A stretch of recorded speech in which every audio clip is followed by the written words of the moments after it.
এগুলো সব ভাওতাবাজি, মিথ্যে কথা। মাননীয় মুখ্যমন্ত্রী আপনার এই কোথায় চোখ চোখ চুরি হয়েছে সেখানে রাস্তায় দাঁড়িয়ে বলছে চাকরি দেবো। তাহলে আমাদের সন্তোষ, সুবল, প্রশান্ত দা, উজ্জ্বল দা যোগ্য চাকরি হারিয়ে তাদের কি হলো? ওই হবুচন্দ্র রাজার গবুচন্দ্র হাফ প্যান্ট পরা মন্ত্রী ব্রাত্য বসু তিনি বলছেন যে নবম দশম শ্রেণীর পশ্চিমবঙ্গে পরিবর্তনের মুখ্যমন্ত্রী, তিনবারের মুখ্যমন্ত্রী, তিনি তার আমলে চাকরিই নেই। সেখানে এসএসসি 2016 প্যানেলে একটা নিয়োগ হয়েছিল, গ্রাম বাংলার কত সাধারণ ঘরের ছেলেমেয়েরা চাকরি পেয়েছিল, সেই চাকরিটাও কেড়ে নিল। তাহলে তিনি কি দিলেন? এগুলো ভাওতাবাজি, এগুলো ললিপপ। চিৎকার করে বলবে আমি তো চাকরি দিতে চেয়েছি, ওই ওই আইনজীবীরা চাকরি খেকো, এই শ্যাম পল্টু এরা চাকরি খেকো, এইসব বলবে। মাননীয় উচ্চশিক্ষা মন্ত্রী, তাকে এগুলো বলতে হবে, নইলে তার রেটিং ডাউন হয়ে যাবে। সুতরাং বিরোধীদের চক্রান্ত হবে কেন? তিনি পারছেন না, না হলে তাকে করতে দেওয়া হচ্ছে না। আমি বললাম আমার দুঃখ লেগেছে এইখানে, যেখানে উচ্চশিক্ষা মন্ত্রী তিনি কিভাবে বিচারকদের বিরুদ্ধে বা বিচার ব্যবস্থার বিরুদ্ধে মন্তব্য করেন, সেটাই আমাকে অনেকটা ভাবিত করে। তাকে রাজ্যের সরকারে কে আছে? মুখ্যমন্ত্রী। তাহলে তার তিনি যখন এত ব্যথিত, প্রত্যেক পরিবারকে 10 কোটি টাকা ক্ষতিপূরণ দিয়ে দিক। আমরা ধরে নেব মুখ্যমন্ত্রী সত্যিকারে ব্যথিত। আমরা আশ্চর্য হয়ে যাই এই মুখ্যমন্ত্রী কতটা নির্লজ্জ মুখ্যমন্ত্রী। আমাদের যোগ্য শিক্ষক সুবল সোরেন, সন্তোষ দা, প্রশান্ত দা, উজ্জ্বল দা সহ অনেকে চলে গেছে, তাদের পরিবারকে 10 কোটি টাকা ক্ষতিপূরণ দিক। তাদের বাড়িতে গেছে এই নেতারা? কেউ গেছে? আমি যদি মুখ্যমন্ত্রী হতাম, এই ধরনের ঘটনা আমি এরকম ক্ষতিপূরণ দিয়ে দিতাম। কেন? জনগণের ট্যাক্সের টাকা জনগণকে দিতাম। ঠিক আছে, চুরি করে আমার ওই ফল খাওয়া লাগতো না। এই চোর পারতো 2 লাখ টাকার 2.5 লাখ টাকা ফল খেত নাকি মাসে, আমরা 200 টাকা ফল খেতে পারি না।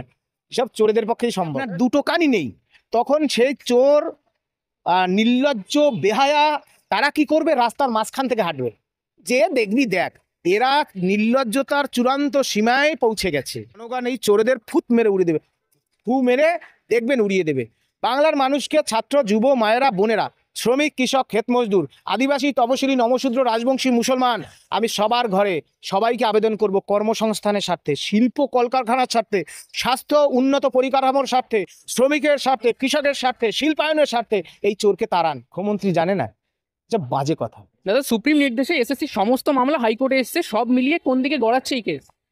দেখুন, মহামান্য সুপ্রিম কোর্ট 26শে নভেম্বর সমস্ত মামলা কলকাতা হাইকোর্টে পাঠিয়েছে, কিন্তু বলা আছে যে 3রা এপ্রিল 2025-এর যে মূল রায় এসএসসি 2016 প্যানেলের, তার বাইরে চলে যেতে পারবে না। আমি যতদূর বুঝেছি, এখন বিষয় হচ্ছে এগুলো সাবজুডিস বিষয়, আমাদের বলার অবকাশ নেই। তবে আপনারাও শুনেছেন গতকাল মাননীয় কোর্ট, হাইকোর্ট জানিয়েছেন যে এই যে SLST 2, এই পরীক্ষার সাংবিধানিক বৈধতা নিয়ে প্রশ্ন তুলছেন, বলছেন এই পরীক্ষার ভবিষ্যৎ কি। এসব কথা শুনে তো আমরা আরো হতাশ হয়ে পড়ছি। তার কারণ হচ্ছে আমরা তো এই পরীক্ষা দিতে চাইনি, এবং মহামান্য সুপ্রিম কোর্টও এই পরীক্ষা নিতে বলেননি, নতুনদের সাথে পুরনোকে মিলিয়ে পরীক্ষা নিতে বলেননি। মহামান্য সুপ্রিম কোর্ট বলেছেন, আপনারা শুনেছেন নিশ্চয়ই। এবং রাজ্য সরকার 3রা এপ্রিলের রায়ের পরিপ্রেক্ষিতে যে MA ফাইল করে নিয়ে এসেছিল, যে তাতে 1 নম্বর পয়েন্টই লেখা ছিল একটা অ্যাডভার্টাইজমেন্ট প্রকাশ করতে হবে অ্যাফোরশেড পোস্টে। অ্যাফোরশেড পোস্ট কি?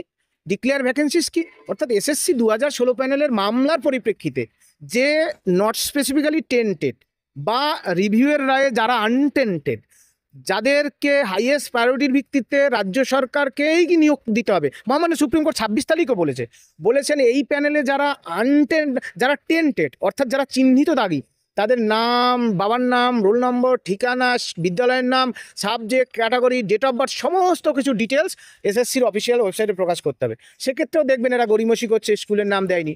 সুতরাং এই পরীক্ষা আমরা দিতে চাইনি। এখন মামলা চলছে, দেখা যাক কি হয়। নিয়োগ না দেওয়ার ক্ষেত্রে এইটা কি মমতা বন্দ্যোপাধ্যায়ের প্ল্যান ABCDর একটা অংশ? দেখুন, এগুলো সব ভাওতাবাজি, মিথ্যে কথা। মাননীয় মুখ্যমন্ত্রী আপনার এই কোথায় চোখ চুরি হয়েছে সেখানে রাস্তায় দাঁড়িয়ে বলছে চাকরি দেবো। তাহলে আমাদের সন্তোষ, সুবল, প্রশান্ত দা, উজ্জ্বল দা যোগ্য চাকরি হারিয়ে তাদের কি হলো? তাদের পরিবারের পাশে কেউ দাঁড়ালো?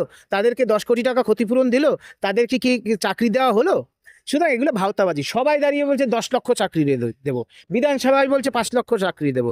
ওই হবুচন্দ্র রাজার গবুচন্দ্র হাফ প্যান্ট পরা মন্ত্রী ব্রাত্য বসু তিনি বলছেন যে নবম দশম শ্রেণীর ক্ষেত্রে লক্ষাধিক শূন্যপদ, একাদশ দ্বাদশ শ্রেণীর ক্ষেত্রে 23,000 শূন্যপদ। তাহলে এই যে একটা পরীক্ষা নিল, সেই পরীক্ষায় যে শূন্যপদ এত দিল, আপ টু ডেট ভ্যাকেন্সি প্রকাশ করলো। এই যে ভ্যাকেন্সি থাকা সত্ত্বেও সেই ভ্যাকেন্সি না দেওয়াটাও একটা দুর্নীতি। সুতরাং এইসব প্ল্যান ABCD এগুলো একটা ভাওতাবাজি কথা।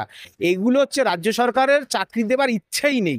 কেন নেই দেখুন, উড়িষ্যার তৎকালীন আমার খুব মনে পড়ে প্রাক্তন মুখ্যমন্ত্রী নবীন পট্টনায়ক, তিনি এক লহমায় 55,000 জনকে অস্থায়ী কর্মীকে স্থায়ীকরণ করে দিয়েছিল।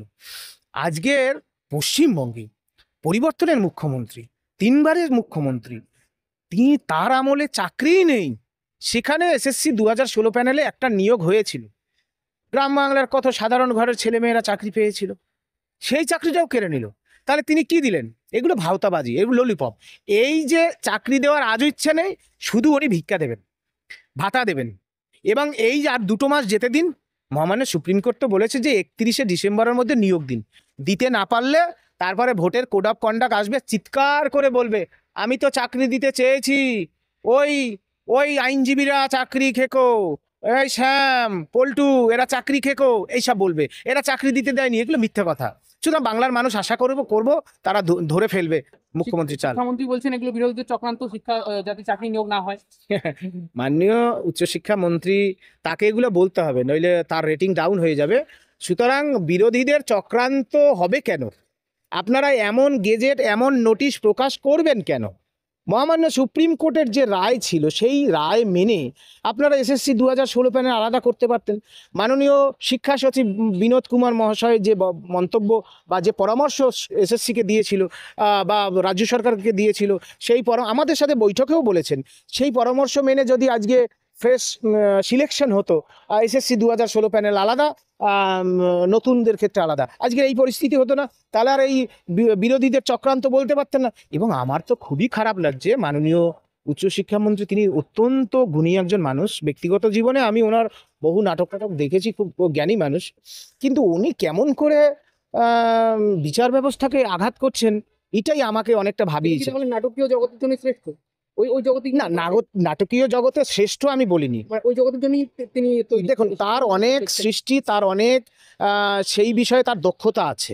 আমি শ্রেষ্ঠ বা এই বিষয়ে দক্ষতা নেই, শিক্ষামন্ত্রী হিসাবে তিনি পারছেন না, তিনি পারছেন না, না হলে তাকে করতে দেওয়া হচ্ছে না।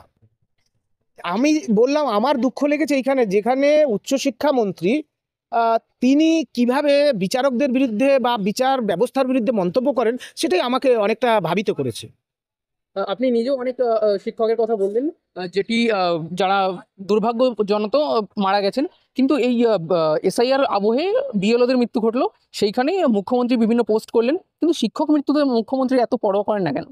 দেখুন, কোনো মৃত্যুই তো কোনো পরিবারকে আনন্দ দেয় না, তাদের খুবই যন্ত্রণা এবং ব্যথা দেয়। কিন্তু ঘটনা হচ্ছে, আপনারা যদি 2006, 7, 8, 9, 10 এই রাজনীতির আবহাওয়াটা যদি আপনারা মনে থাকেন, বা আপনারা সেই সময় ছোট ছিলেন, মুখ্যমন্ত্রী এই ধরনের কাজগুলো খুব সুকৌশলে করেন। এখন SIR যেটা হচ্ছে, এটা নির্বাচন কমিশনের একটা ধারাবাহিক পদ্ধতি। সেখানে ঠিক কি ভুল সেগুলো নিয়ে আলোচনা হতে পারে, কিন্তু কথা হচ্ছে কিছু ন্যাচারাল, যদি কোনো মানুষের মৃত্যুই সব দুঃখজনক। এবার কেন হয়েছে, যদি সত্যি এভাবে আকস্মিকভাবে হয়ে থাকে, রাজ্যের সরকারে কে আছে? মুখ্যমন্ত্রী। তাহলে তিনি যখন এত ব্যথিত, প্রত্যেক পরিবারকে 10 কোটি টাকা ক্ষতিপূরণ দিয়ে দিক, আমরা ধরে নেব মুখ্যমন্ত্রী সত্যিকারে ব্যথিত। আমরা আশ্চর্য হয়ে যাই এই মুখ্যমন্ত্রী কতটা নির্লজ্জ মুখ্যমন্ত্রী। আমাদের যোগ্য শিক্ষক সুবল সোরেন, সন্তোষ দা, প্রশান্ত দা, উজ্জ্বল দা সহ অনেকে চলে গেছে, তাদের পরিবারকে 10 কোটি টাকা ক্ষতিপূরণ দিক। তাদের বাড়িতে গেছে এই নেতারা? কেউ গেছে? এইগুলো মিথ্যে। SIR আবহে যারা যারা এইরকম পরিবারের যারা হারিয়েছেন, তাদের প্রত্যেককে আমার পক্ষ থেকে তাদের বিদেহী আত্মার প্রতি আমি শান্তি কামনা করি।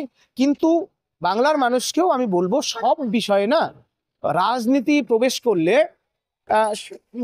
যা হয়, এটাই বলবো, মুখ্যমন্ত্রী এটা শুধু করছে ভোটের স্বার্থে, একদম ভোটের স্বার্থে। এর সঙ্গে মানবিকতার কোনো বিষয় নেই। মানবিকতার বিষয় থাকলে আপনারা মুখ্যমন্ত্রীকে প্রশ্ন করবেন। বিষয় থাকলে প্রথমেই বলতো, আমার রাজ্যের একজন শিক্ষক BLO, তিনি ডিউটি করতে করতে এভাবে মারা গেছেন, তার পরিবারকে আমার সরকার এত ক্ষতিপূরণ দিত। আমি যদি মুখ্যমন্ত্রী হতাম, এই ধরনের ঘটনা আমি এরকম ক্ষতিপূরণ দিয়ে দিতাম। কেন? জনগণের ট্যাক্সের টাকা জনগণকে দিতাম, ঠিক আছে?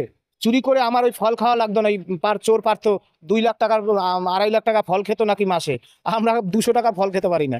এসব চোরেদের পক্ষেই সম্ভব। শেষ প্রশ্ন করব, এই সরকার নিজের অপদার্থতা ঢাকতে আর কত নিচে নামবে? এই সরকার হচ্ছে, আপনারা মহাভারত যদি পড়েন, বলে এক কান কাটা 2 কান কাটা, বলছে যখন কারো 1 কান কাটে তখন সে ঢেকে ঢেকে হাঁটে, কারণ যাতে এই কাটা কানটা লোকে দেখতে না পায়। এবার কোনো ক্রমে যদি আপনার চুরি করতে করতে এত দূর চলে যান যে আপনার 2টো কানই নেই, তখন সেই চোর, নির্লজ্জ, বেহায়া, তারা কি করবে? রাস্তার মাঝখান থেকে হাঁটবে, যে দেখবি দেখ এরা নির্লজ্জতার চূড়ান্ত সীমায় পৌঁছে গেছে। কারণ এরা এত চোর কেন, আমি আবারও বলছি, আমার এত দুঃখ লাগে, রাজ্যের মাননীয় মুখ্যমন্ত্রী, তিনি স্বাস্থ্যমন্ত্রী, তিনি পুলিশ মন্ত্রী, তার চোর পার্থ মন্ত্রী ছিল, জেলে গেল, তিনি জানতেন না? তিনি এখনো বহাল তবিয়াতে বলছে ফুট মেরে উড়িয়ে দেওয়ার চেষ্টা করছে। জনগণ সচেতন হয়েছে, জনগণ এই চোরেদের ফুট মেরে উড়িয়ে দেবে, ফু মেরে দেখবেন উড়িয়ে দেবে। বাংলার মানুষকে, ছাত্র, যুব, মায়েরা, বোনেরা, শ্রমিক, কৃষক, ক্ষেত মজদুর, আদিবাসী, তপশিলি, নমশূদ্র, রাজবংশী, মুসলমান, আমি সবার ঘরে সবাইকে আবেদন করব, কর্মসংস্থানের স্বার্থে, শিল্প কলকারখানার স্বার্থে, স্বাস্থ্য উন্নত পরিকাঠামোর স্বার্থে, শ্রমিকের স্বার্থে, কৃষকের স্বার্থে, শিল্পায়নের স্বার্থে এই চোরকে তাড়ান। তার মানে আপনি এই সমস্ত দুর্নীতির মূলে মুখ্যমন্ত্রীকে দায়ী করছেন? এগুলো তো, আমার মেয়ে 5 বছর বয়স হয়নি এখনো, তাকেও জিজ্ঞেস করবেন তোর বাবার চাকরি কে খেয়েছে, বলে মুখ্যমন্ত্রী মমতা ব্যানার্জি। কারণ মুখ্যমন্ত্রীর কথা ছাড়া একটা গাছের পাতাও নড়বে না, কোথাও বাথরুমও উদ্বোধন হবে না। সুতরাং তার ক্যাবিনেট মিনিস্টার জেলে, তিনি মুখ্যমন্ত্রী জানেন না আপনি বলছেন? একটা ক্যাবিনেট মেমোরান্ডাম আছে, চাইলে আমি দিয়ে দেবো, সেখানে বলেছে এই যে শিক্ষক নিয়োগ দুর্নীতিতে কারা কারা ইন প্যানেল, কারা কারা লিগ্যাল, কারা কারা ইললিগাল। তাহলে মুখ্যমন্ত্রী জানে না? বাজে কথা।